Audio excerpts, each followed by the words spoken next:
उत्तर प्रदेश के एक छोटे से गांव में रामू नाम का एक गरीब किसान रहता था। उसके पास थोड़ी सी जमीन थी जिस पर वह मेहनत करके अपने परिवार का पेट पालता था। रामू की दो बेटियां थीं, बड़ी बेटी गौरी और छोटी बेटी मीरा। दोनों बहनें बहुत समझदार, मेहनती और अपने पिता की जान थीं। रामू की जमीन पर बहुत कम उपज होती थी। कभी बारिश कम होती तो कभी ओले फसल बर्बाद कर देते। फिर भी रामू हार नहीं मानता।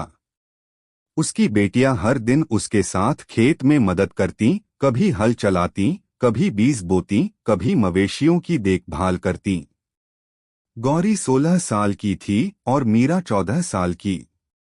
पढ़ाई में दोनों बहुत होशियार थीं, लेकिन स्कूल जाने की बजाय वो अपनी माँ से पुरानी किताबें पढ़ती थीं। गौरी का सपना था शिक्षिका बनना। वह गांव की लड़कियों को पढ़ाना चाहती थी ताकि कोई भी बच्ची अशिक्षा के अंधेरे में न रहे। मीरा का सपना था कृषि वैज्ञानिक बनना।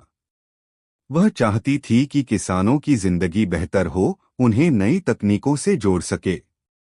रामू के पास दोनों बेटियों की पढ़ाई का खर्च उठाने के लिए पैसे नहीं थे, लेकिन बेटियां हार मानने वाली नहीं थीं।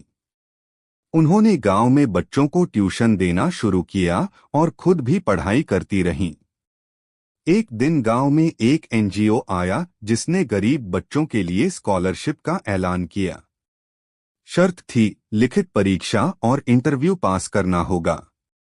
गौरी और मीरा दोनों ने मेहनत की। गांव वालों ने ताना भी मारा, किसान की बेटियां क्या तीर मार लेंगी।